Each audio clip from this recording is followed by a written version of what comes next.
యాడికి క్రైస్తవ కూడిక గృహం సంఘ సభ్యులకు యేసుక్రీస్తు నామములో వందనములు.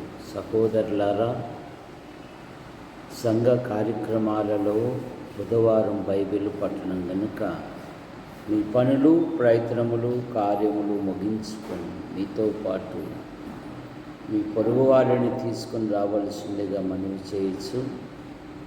ఈ కూడికను ప్రార్థనచే ప్రారంభించబడిన కనుక మీరు త్వరపడి సిద్ధపడి రావలసిందిగా యేసుక్రీస్తు నామములో మిమ్మల్ని అందరినీ ఆహ్వానిస్తూ ఉన్నాం. సహోదరులారా, ఈ కూడిక కొరకు ప్రార్థన చేసుకుందాం. ప్రేమించిన మా తండ్రి, మీ నామాను బట్టి మీకు స్తోత్రములు చెల్లిస్తున్నాం. మీ నామములో పగటి కాలమంతా మీరు కాపాడారు, మీకు స్తోత్రములు. యాడికి క్రైస్తవ కూడిక గృహం చేర్చబడిన ప్రతి కుటుంబాన్ని బట్టి మీకు స్తోత్రం. ప్రభుత్వ శాఖల్లో కొందరు, ప్రైవేటు సంస్థల్లో కొందరు, మరికొందరు భిన్న రీతిగా ప్రయాసపడుతూ ఉన్నారు. ఈ కాలం విద్యార్థులకు పరీక్షల కాలం.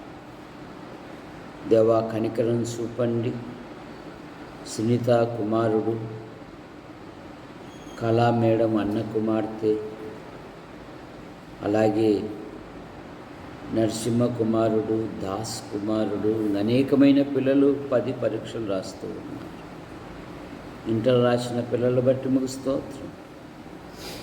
ప్రతి సబ్జెక్టులో మంచి ఫలితాలతో పాస్ అవునట్లుగా మీ కృపను దయచేయండి. సంఘ కార్యక్రమాలలో బుధవారం బైబిల్ పఠనం కనుక జరుగుతున్న ఈ కూడికను మీరు ఆశీర్వదించండి. ఈ కార్యక్రమానికి ఆది అంతం అధ్యక్షత వహించి మీరు మహిమ పొందండి. పాటల ద్వారా, వాక్యము ద్వారా, యంత్ర శబ్దము ద్వారా ఎందరైతే వింటున్నారో ఆకర్షించమని యేసు ప్రభు నామములో ప్రార్థిస్తున్నాం తండ్రి, ఆమేన్.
సహోదరులారా, పరిశుద్ధ గ్రంథం నుండి యోబు గ్రంథం 16వ అధ్యాయము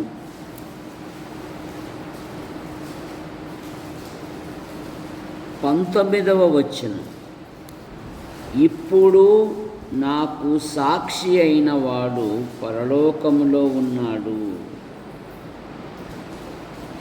నా పక్షముగా సాక్ష్యము పలుకువాడు పరలోకమందు ఉన్నాడు. ప్రార్థన. ప్రేమించిన మా తండ్రి, మీ నామాను బట్టి మీకు స్తోత్రములు చెల్లిస్తున్నాను. పాటల ద్వారా నేను స్తుతించుటకు, ఘనపరచుటకు, మహిమపరచుటకు మీరిచ్చిన ఘనతను బట్టి మీకు స్తోత్రం. కొద్దిసేపు నీ వాక్యమును ధ్యానిస్తుండగా మీ పక్షాన్ని నిలబడిన వాడు బలహీనుడు మరుగుపరచు. నాతోనూ మాతోనూ యంత్ర శబ్దం ద్వారా ఎందరైతే వింటున్నారో ఆకర్షించమని యేసు ప్రభు నామములో ప్రార్థిస్తున్నాం తండ్రి, ఆమేన్. యోబు ఒక శ్రేష్టమైన మాట అంటున్నాడు. నా పక్షమున సాక్ష్యము పలుకువాడు పరలోకమందు ఉన్నాడు.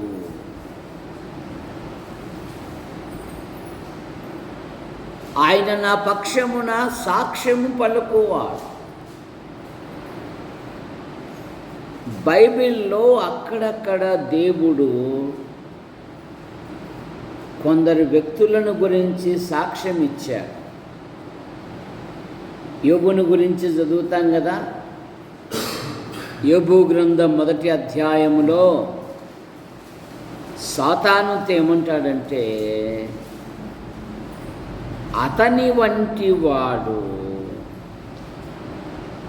భూమి మీద ఎవడును లేడు. చూసారా, రక్షించబడ్డాం, ప్రభువులలో కొనసాగుతున్నాం, విశ్వాసిగా జీవిస్తున్నాము. కానీ సాక్ష్య జీవితం ఉందా? సాక్ష్యం ఉందా? బైబిల్లో దేవుడు కొందరి గురించి ఆయన సాక్ష్యం ఇచ్చారు. నీ ఆధ్యాత్మిక జీవితములో నీ మార్పును బట్టి ఇతరులు దేవుని వద్దకు రావాలి. ఇతరులు ఆకర్షించబడాలి.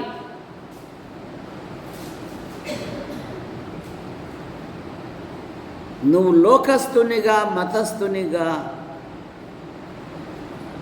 చలామణి అవుతుంటే రాయబడిన ప్రకారము నా నామము అన్యజనుల మధ్య మిమ్మును బట్టియే గదా దూషణ పాలవుచున్నది అన్నాడు. సరే,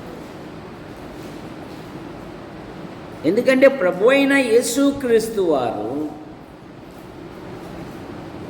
తన అమూల్యమైన రక్తముతో తన సొత్తుగా చేసుకున్నాడు. తన సంపాదన మనం ఈ భ్రష్టమైన లోకములో విశ్వాసి దేవుడు వాడుకొని అర్హమైన పాత్రగా ఉండాలి.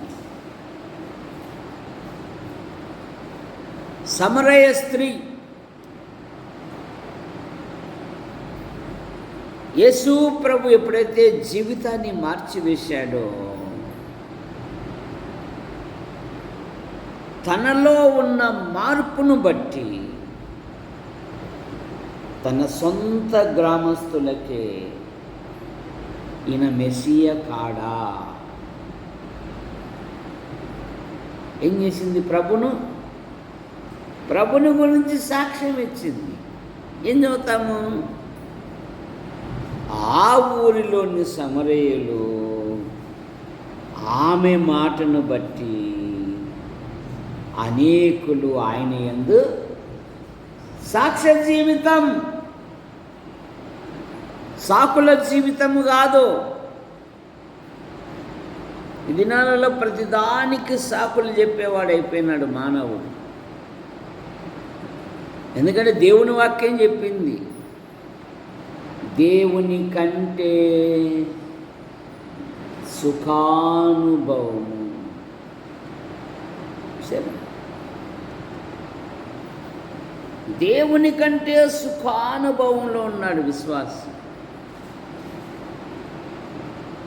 కానీ బైబిల్లో చూస్తే వారి క్రియలను బట్టి, వారి పనులను బట్టి, వారి త్యాగాలను బట్టి దేవుడు కొందరికి సాక్ష్యం ఇచ్చాడు, కొందరిని గురించి. ఎబ్రీ పత్రిక 11వ అధ్యాయం 4వ వచనం, 4వ అధ్యాయం 4వ వచనం, 11వ అధ్యాయము 4వ వచనం. విశ్వాసమును బట్టి హేబేలు కయీను కంటే శ్రేష్టమైన బలి దేవునికి అర్పించెను.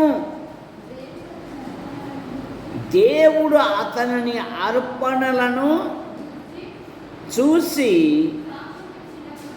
సాక్ష్యమిచ్చినప్పుడు విశ్వాసమును బట్టి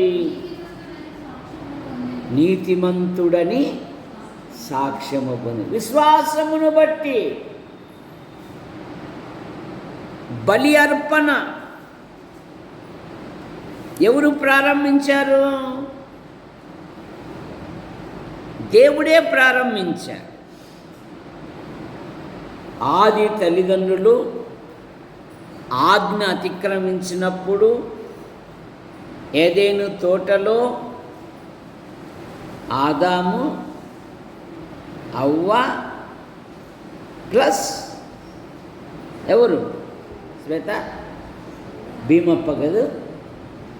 ఎవరు?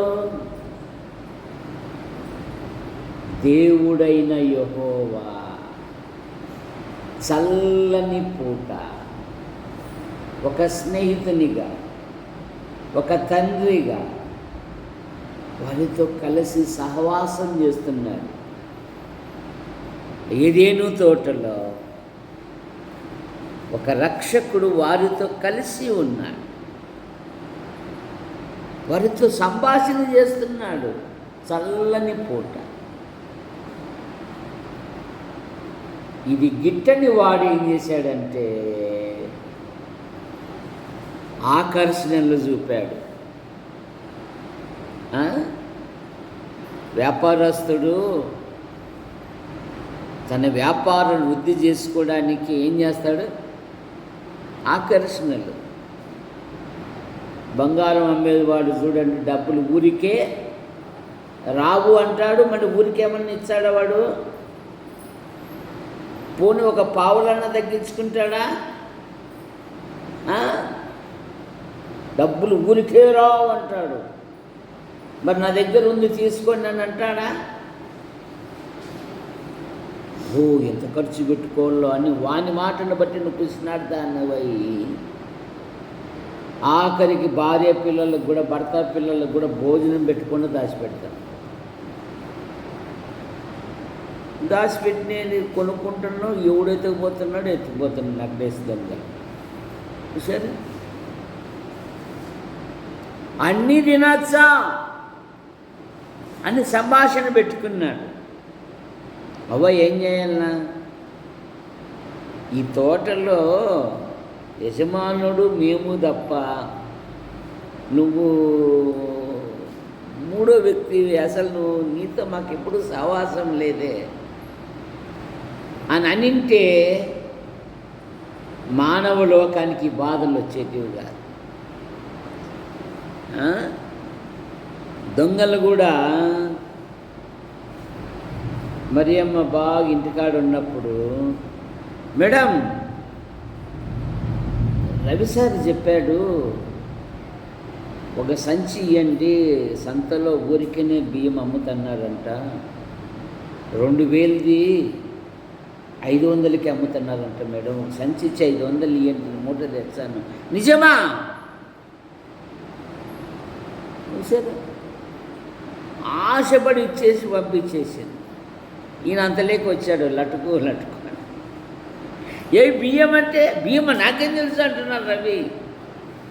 నీ పేరు చెప్పినట్టు నువ్వు మోసపోయావు పో, వాడెవడు ఎత్తుకొని పోయినాడు పో, వానికి మందుకు అలవాటు పడి ఎట్లా సులభంగా సంపాదించాలి అని. సాతాను కూడా ఎవరు చెప్పారు మీకు? అదిగో అవి తింటే ఏమవుతారు? దేవ దూత వలె ఆకర్షించాడు.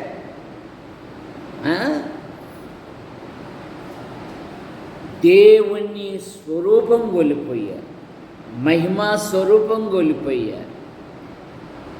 ఇక ఆకులు కట్టుకున్నారు. దేవుడైన యెహోవా స్వరము విన్నప్పుడు చెట్ల జాటున దాక్కును.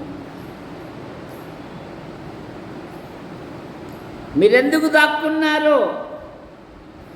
అసలు విషయం చెప్పారు. దేవుడే బలి అర్పించి చర్మపు చొక్కాలను చేయించి, కనుక తల్లిదండ్రులకు ఏం చేశారు? దేవుడే ఒక నమూనా చూపారు. తల్లిదండ్రులు తమ పిల్లలకి ఏం చెప్పారు?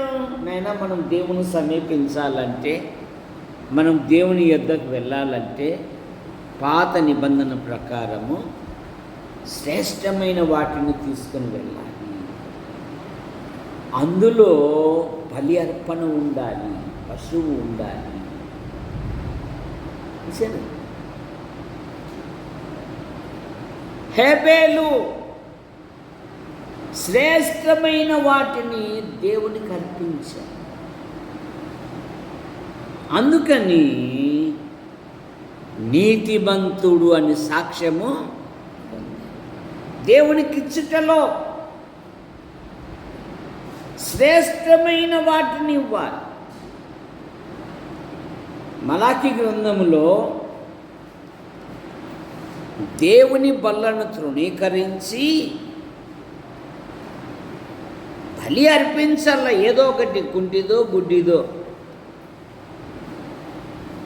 అని అంటూ దేవుడు ఏమంటున్నాడంటే, మీరు అర్పిస్తున్నారే ఆ బలులు మీ అధికారులకు పోయి ఇవ్వండి, ఒప్పుకుంటాడేమో. మీ అధికారులకు ఇవ్వండి.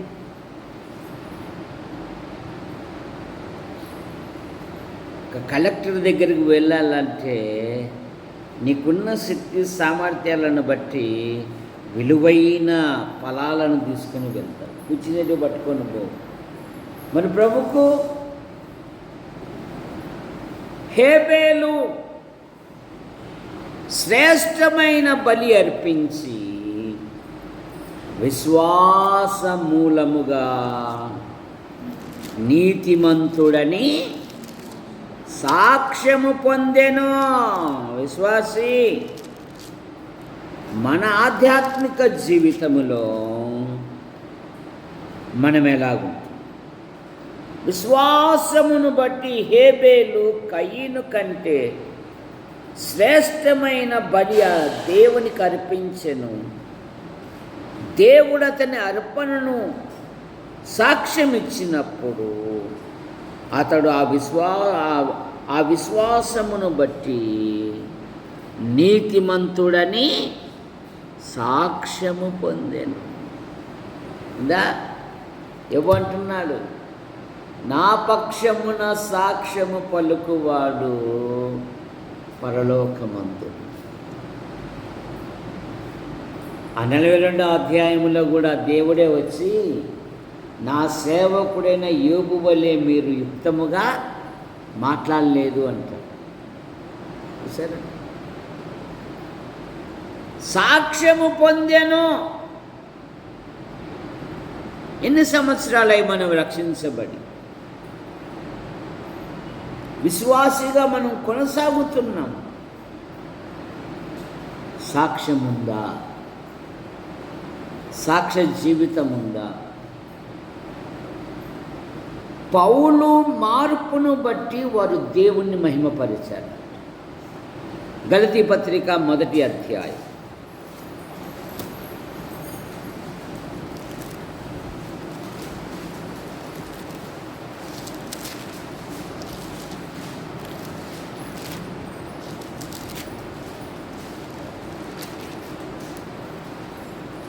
గలతీ పత్రిక 1వ అధ్యాయం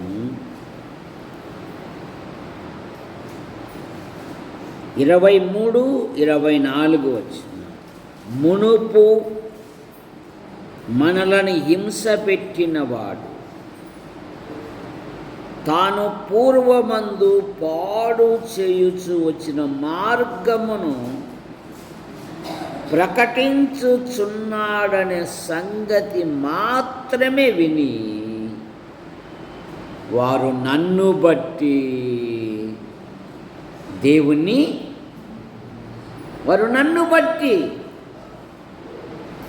రే ఈయన జీవితాన్ని చూసావా? ఈయన దేవుని సంఘమును హింసించేవారురా, సహోదరులను బాధ పెట్టేవారురా, నడివీధుల్లో ఈడ్చుకొని వెళ్ళేవారురా, స్టెఫెనుని యువకుడు చంపించుటకు సాక్షిగా ఉన్నవారురా.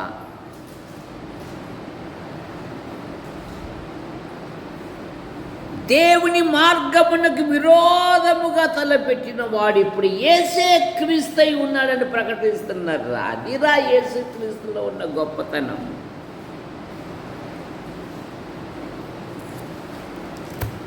హింస పెట్టిన వాడు సాక్ష్యం ఇస్తున్నాడు.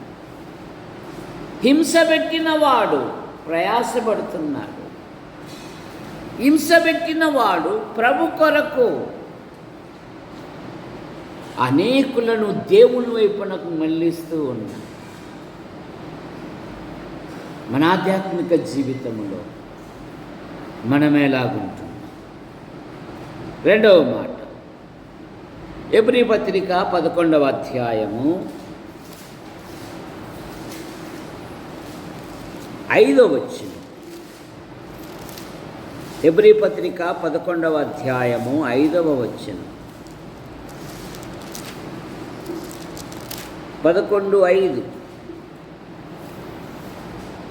విశ్వాసమును బట్టి హానోకు మరణము చూడకుండునట్లు కొనిపోబడెను. అతడు కొనిపోబడక మునుపు దేవునికి ఇష్టుడై ఉండెనని సాక్ష్యము పొందెను. కాగా దేవుడు అతని తీసుకొని పోయెను గనుక అతడు కనబడలేదు. విశ్వాసమును బట్టి హానోకు మరణము చూడకుండునట్లు కొనిపోబడెను. అతడు కొనిపోబడక మునుపు దేవునికి ఇష్టుడై ఉండెను. హానోకు జీవించే దినాలలో సమాజము పూర్తిగా చెడిపోయినది.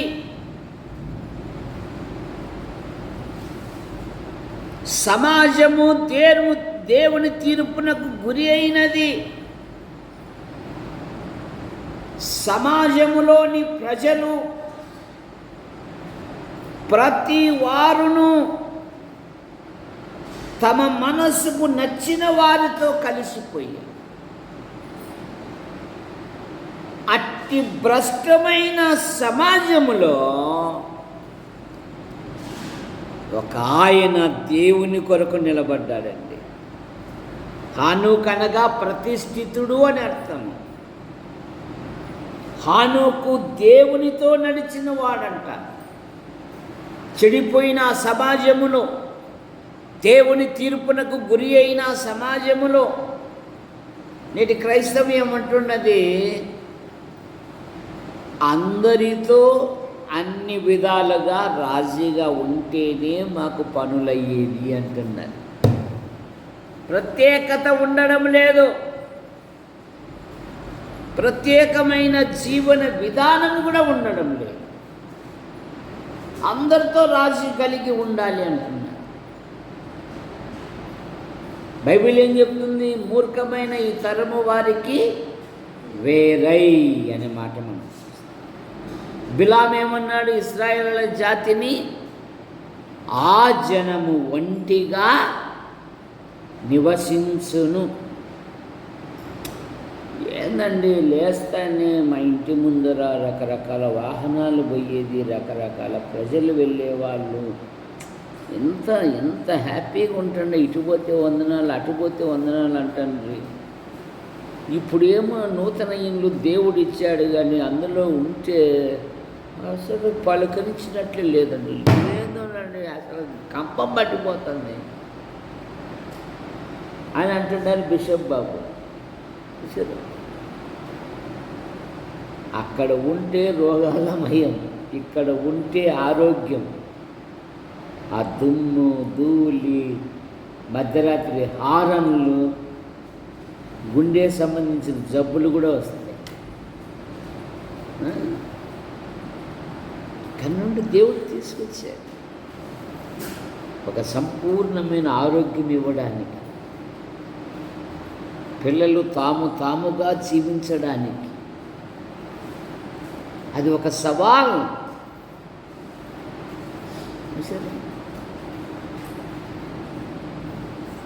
మేము తెనాల నుండి యాడికి వచ్చినాక మేము ఆ ఇళ్ళల్లోనే అద్దెకుంటాం.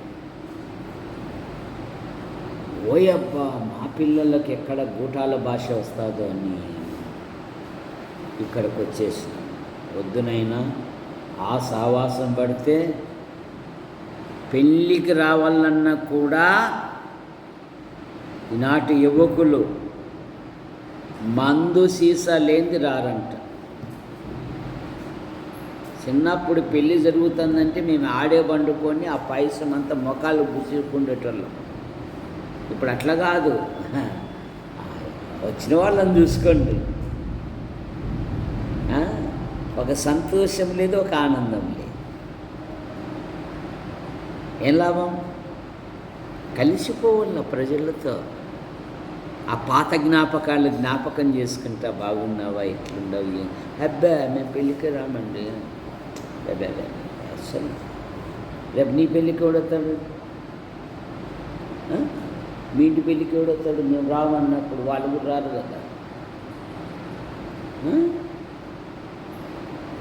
ఒక ప్రత్యేకత, దేవునితో గడిపే సమయం దేవుడు నీకు ఇచ్చాడు. ఇప్పుడు ఆయన అంటున్నాడు, నువ్వు నిలబడు, నేను నీతో మాట్లాడాలి అంటున్నాడు. ఎహెజ్కేలు గ్రంథం 2వ అధ్యాయం 1వ వచనంలో, నరపుత్రుడా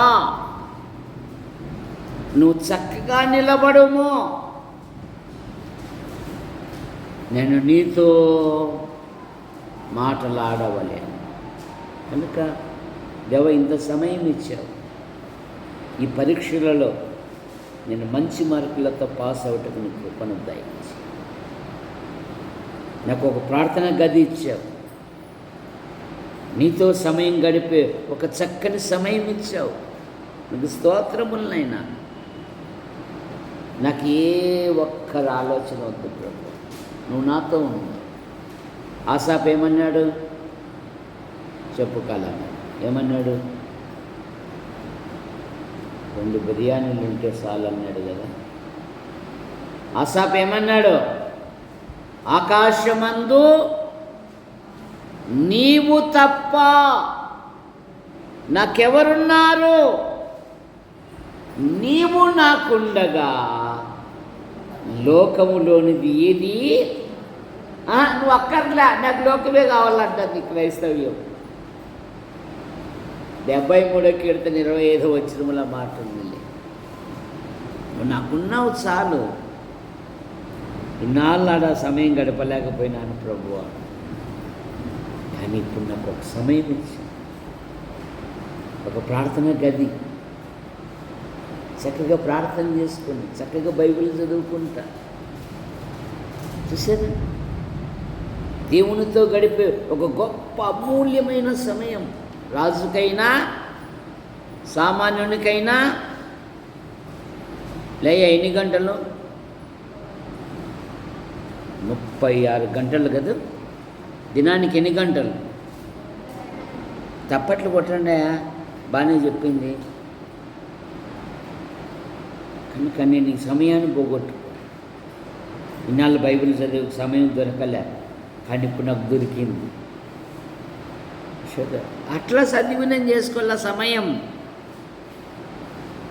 ఎందుకంటే నీకు దేవుడు వాగ్దానం ఇచ్చాడు కదా, యెహోవా యందు భయభక్తులు గల వారి చుట్టూ ఆయన దూత కావలి ఉండి వారిని తన ఎడల యథార్థవంతులను బలపరచుటకై దేవుని నేత్రములు లోకమంతటా ఆయన నిన్ను గూర్చి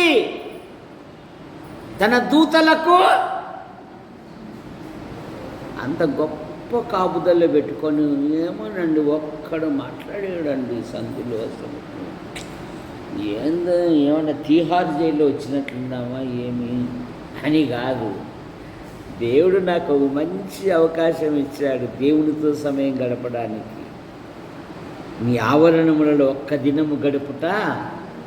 అందుకనే కళా మేడం మిద్దె పైన మిద్దె గడుతుంది. ఏందనుకుంటున్నాం? దేవునితో సమయం గడపడానికి. వాళ్ళు ఒక చిన్న రూమ్ అనుకున్నారు, కింద ఎంత ఉందో పైన కూడా అంతేనంట, ఆ పైన కూడా అంట మళ్ళా. చూసారు? కనుక దేవుడు అద్భుతమైన సాయం చేస్తాను. నువ్వు పని ప్రారంభించు. ఇదిగో ఆ భ్రష్టమైన లోకములో అతడు కొనిపోబడక మునుపు దేవునికి ఇష్టుడై ఉండే ఒక ఆయనంట రాజుగా ఉన్నాడు. అటు ప్రజలకు, అటు తల్లిదండ్రులకు, తన కుటుంబానికి ఇష్టము లేని వాడై సచ్చాడట. కానీ హానోకైతే అతడు దేవునికి ఇష్టుడై ఉండెను. 3 యోహాను పత్రిక 12వ వచనం దేమోత్రి గురించి. దేమోత్రి అందరి వలనను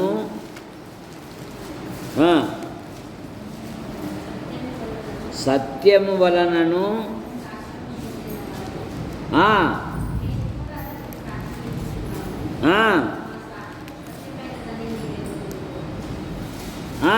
దేమోత్రి అందరి వలనను సత్యము వలనను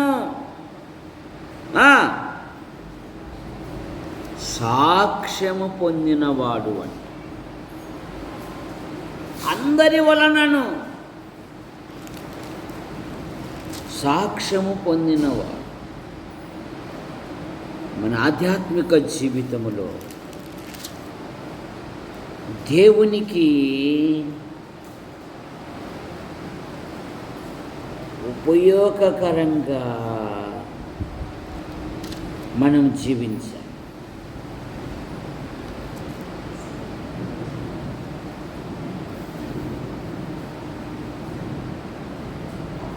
ఋతు గ్రంథం 2వ అధ్యాయము 10-11 వచ్చిన. ఋతు గ్రంథం 2వ అధ్యాయము 10-11 వచ్చిన.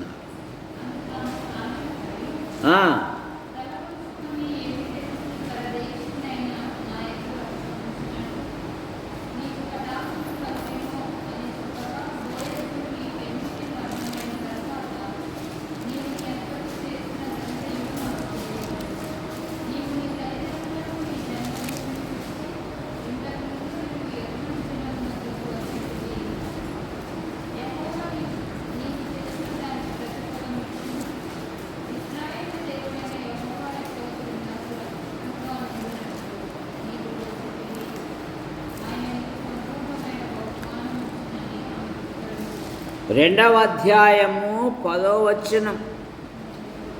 ఆమె సాగిలపడి తల వంచుకొని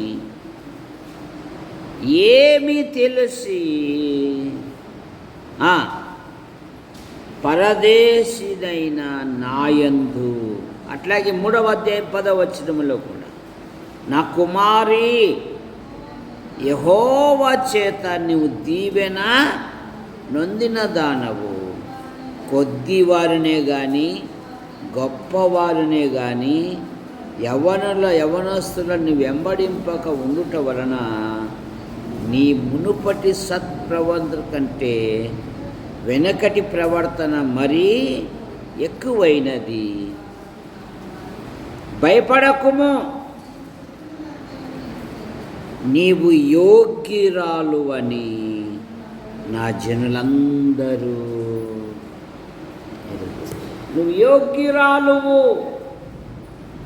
దేశంగాని దేశంలో ఒక యవనస్తురాలు రుద్దురాలైన అత్త కొరకై పొలములో పనిచేసి ఆ రుద్దురాలను పోషించినప్పుడు సమాజమంతా ఆమె క్రియలను బట్టి, ఆమె జీవిత విధానాన్ని బట్టి, ఆమె ప్రవర్తనను బట్టి బోయాజ్ అంటున్నాడు, నా జనులు నీ గురించి ఎన్నో విషయాలు చెప్పావమ్మా, నువ్వు యోగ్యురాలు అని నా జనులు ఎరుగుదురు. యోగ్యురాలు పెనిమిటికి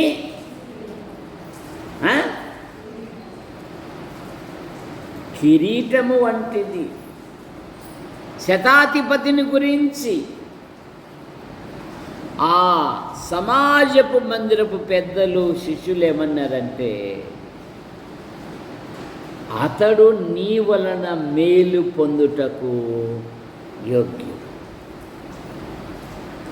సాక్ష్య జీవితం, అతడు యోగ్యుడు,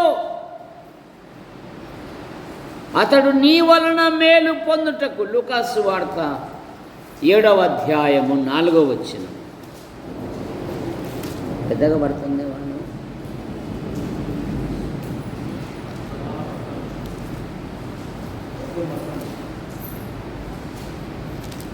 లూకాసు వార్త 7:4.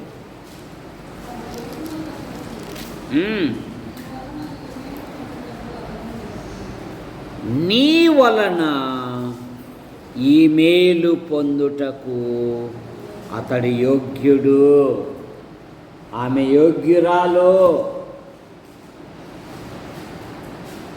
ఆమె నీ వలన, అతడు నీ వలన మేలు పొందుటకు యోగ్యుడు అంట. ఉందా మన ఆధ్యాత్మిక జీవితంలో? మోషేను గురించి, భూమి మీద సాత్వికుడు, దేవుని ఇంటిలో నమ్మకమైన వాడు. దావీదు గురించి, అతడు నా ఇష్టానుసారుడు, అతడు నా ఉద్దేశములో. ఫీనెహాసు గురించి, అతడు దేవుని యందు ఆసక్తి గలవాడు. కనుక నాకు సాక్షి అయిన వాడు పరలోకమందు ఉన్నాడు అంటున్నాడు యోబు. సాక్ష్య జీవితం ఉండాలి.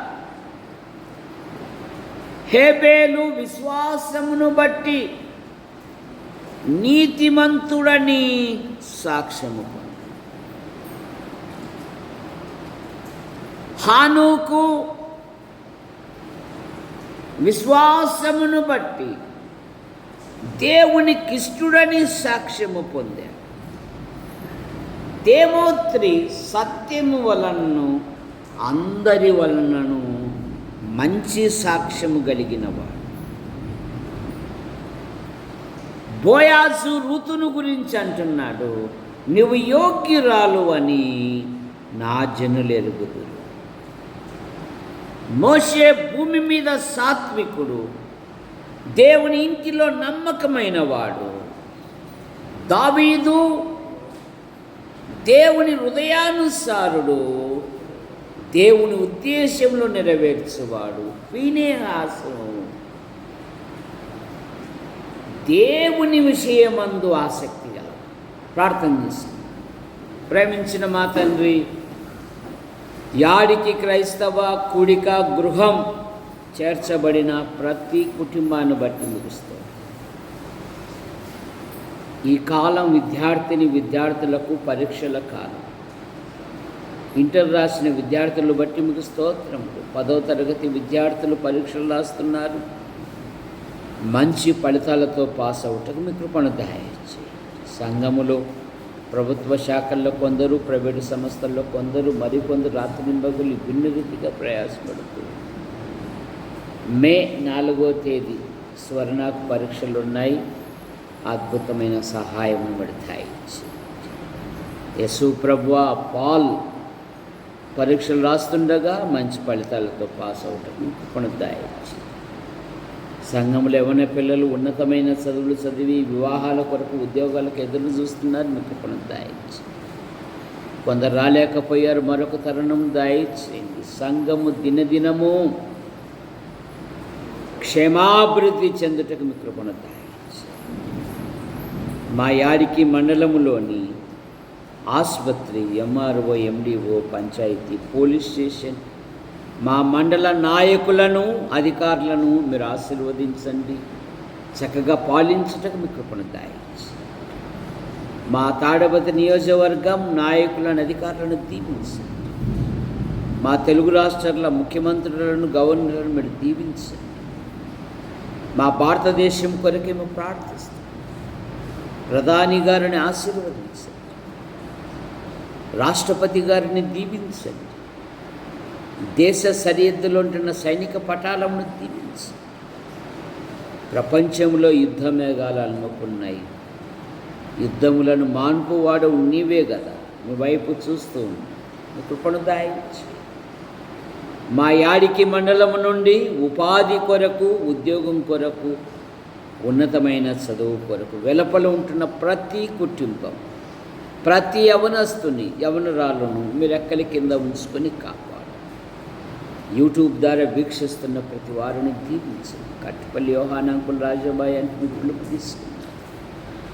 వారి కుమారులు, వారి భార్యలు, వారి సంతానం, వారి కుమార్తెలు, వారి భర్తల సంతానం దీవించండి. కట్టుపల్లి జాన్ నెల్సన్ గారు అయిన భార్య పిల్లలు ఉద్యోగాన్వేషణలో అద్భుతమైన సహాయం. పాల్ గారు అయిన భార్య పిల్లలు టీవీ పరిచర్య ఆసుపత్రి స్టాఫ్ను దీవించండి. ఇదిగో మైనంపాల్లో మరి మా సద్గుని యొక్క తమ్ముడు మీ వద్దకు చేర్చబడ్డాడు. ఆదరణ దయచేయండి. ఒకని తల్లి వారిని ఆదరించినట్లు నేను మిమ్మల్ని ఆదరించదని అయినా ఈ రాత్రి మీరు ఎక్కడి కింద ఉంచుకొని కాపాడు.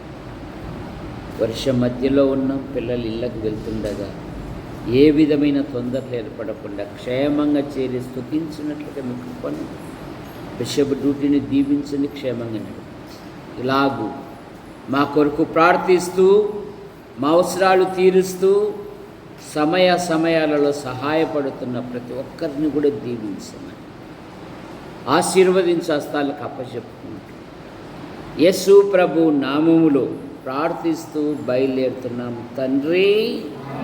ఆమేన్. అందరికీ వందనాలు.